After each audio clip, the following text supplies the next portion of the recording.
It's a Tuesday morning. Maya is just trying to start her day. She's in her little apartment, the one with the squeaky floorboards downtown that she pays way too much rent for, and she's making coffee. Not fancy, just the instant stuff because, well, budget. She's leaning against the counter, waiting for the water to boil, and she's doing that thing we all do, scrolling Instagram. She's 24, she's a graphic designer, and she's talented, but in this city, talent doesn't always pay the bills fast enough. She's looking at these flawless feeds. Everyone's traveling. Everyone's wearing these sleek, new sneakers. Or maybe they just got this amazing, minimalist desk setup that looks like it came straight out of a magazine.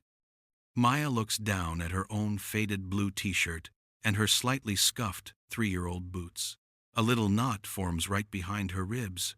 Everyone else has it together, she thinks. Why don't I? The coffee finishes brewing, and she pours a cup, steam curling up toward her face. She clicks over to a sponsored post, this super cool tailored blazer she's been eyeing for weeks. It's gorgeous. It would instantly make her look more serious for client meetings. The price tag flashes, $250. $250. Oof. That's half a grocery run and paying the electric bill. But then, right under the price, there's that little friendly-looking message, pay in 4 easy installments of $62.50. And that, my friend, is where the gentle drip starts turning into a flood. Maya sighs, taking a sip of the bitter coffee. She needs that blazer. She doesn't need it, obviously, but she needs to feel like she belongs in the room when she's pitching a big corporate client. She tells herself that if she looks professional, she'll land the professional job, right? It's an investment. She clicks the link. She goes to the checkout page. The site is so smooth, so easy. It's not like a normal credit card application where you have to check your balance and feel that little jolt of guilt. This is different.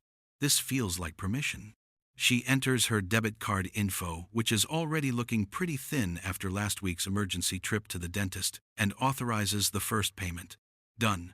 The blazer is on its way. She feels a rush, like she just scored a secret win against her boring bank account. For about 3 days, Maya feels great. She wears the blazer when she works from home, imagining how sharp she'll look next time she's in a meeting. She feels powerful. Then, the next payment hits. It's automatic. She gets a notification. $62.50 charged to your linked card. This time, it stings a little more. She remembers she needed to buy that expensive software update for her design work, but that $62.50 took up the exact money she was going to use. So, she puts the software update off. No big deal, she tells herself. A week later, she's scrolling again. A friend from college just posted pictures from a weekend getaway upstate. A cute cabin, perfect lighting. Suddenly, Maya realizes her wardrobe is okay, but it's not weekend getaway worthy. She sees an ad for a slightly pricey, but totally trendy, lightweight weekend bag. It's $180. Again, the BNPL option pops up. 4 payments of $45. I can handle $45. Maya whispers to her empty apartment. I already paid for the blazer. This is just spreading things out. She uses the BNPL service again. She tells herself she'll pay off the first installment before the second one for the blazer is even due. It's just smart budgeting, right? Managing cash flow. But here's the kicker. The thing they don't advertise. The BNPL service links directly to her debit card. If she doesn't manually add money back into her checking account to cover that automatic withdrawal, she overdrafts. And that's exactly what happens. She gets the dreaded email from her bank. Overdraft fee, $35. She stares at the screen, her chest tightening.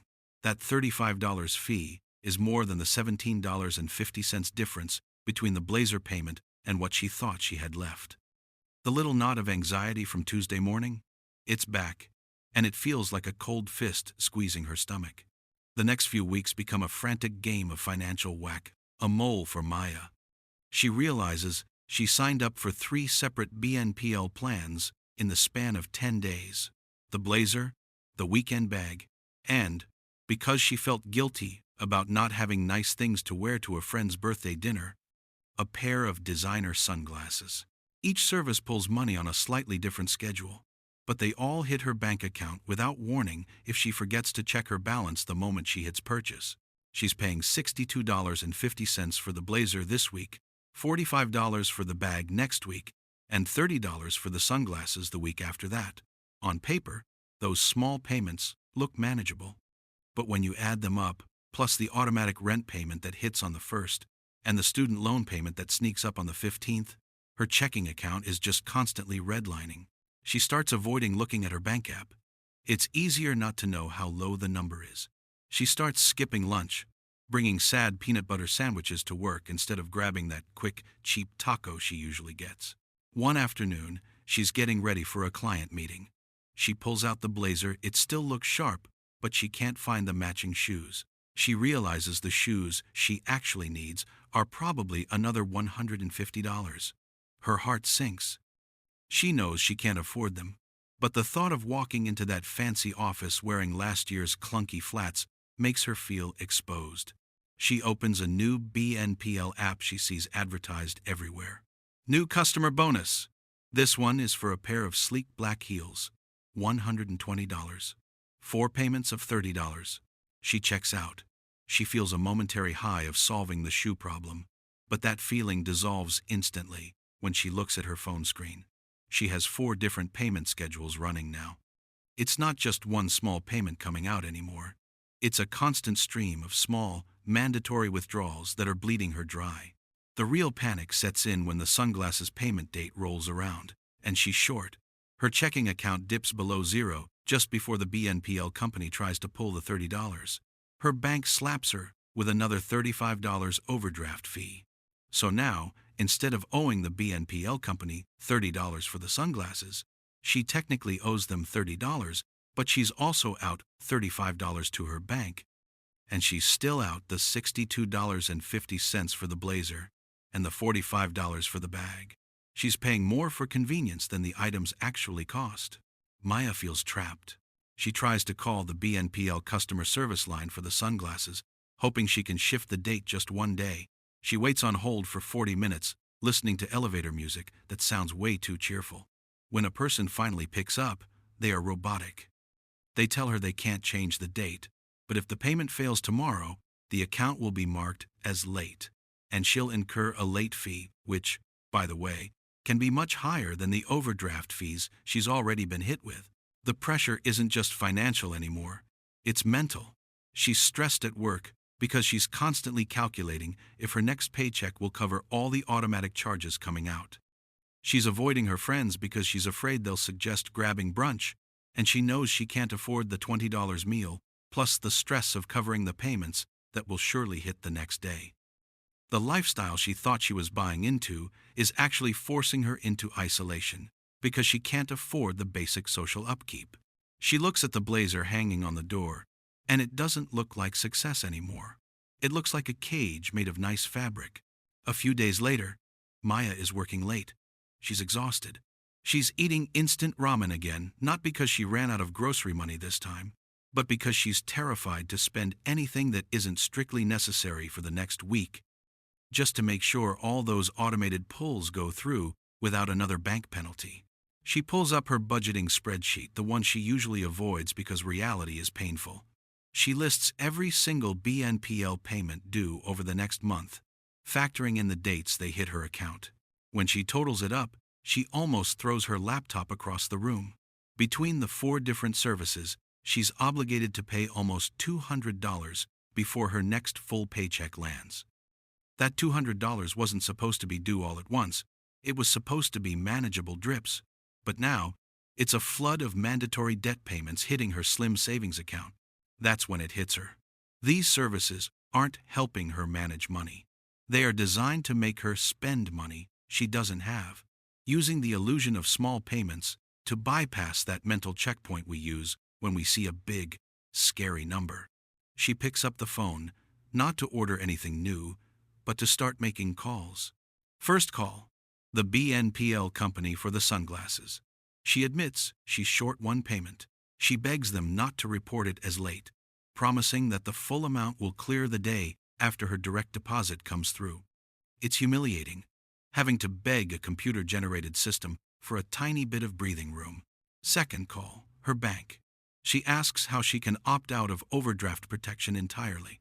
The teller explains that if she opts out, transactions that would overdraft will simply be declined. Decline is better than paying $35 for the privilege of spending money I don't have. Third and hardest call, to herself.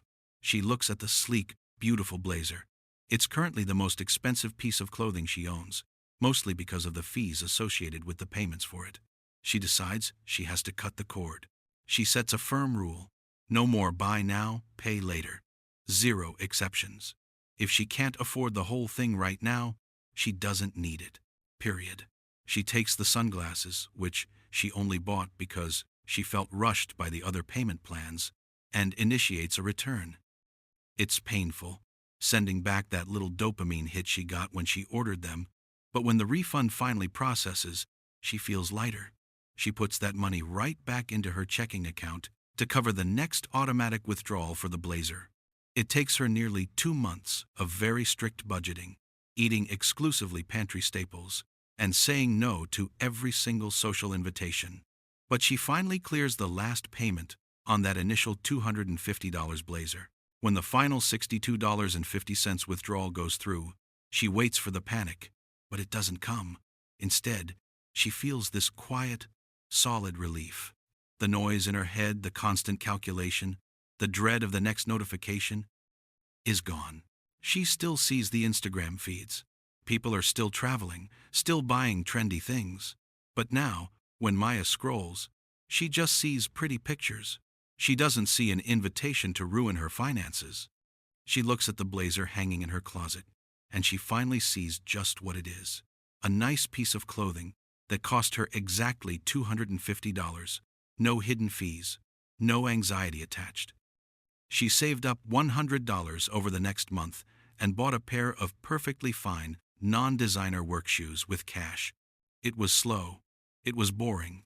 But for the first time in months, Maya felt like she was actually in control of her own money, not the other way around. Buy now, pay later services make small purchases feel harmless, but they hide the true cost by splitting payments, often leading to hidden fees and a constant cycle of stress if you lose track of multiple due dates. Always remember that if you can't afford the total price today, you likely can't afford the item, no matter how small the installment seems.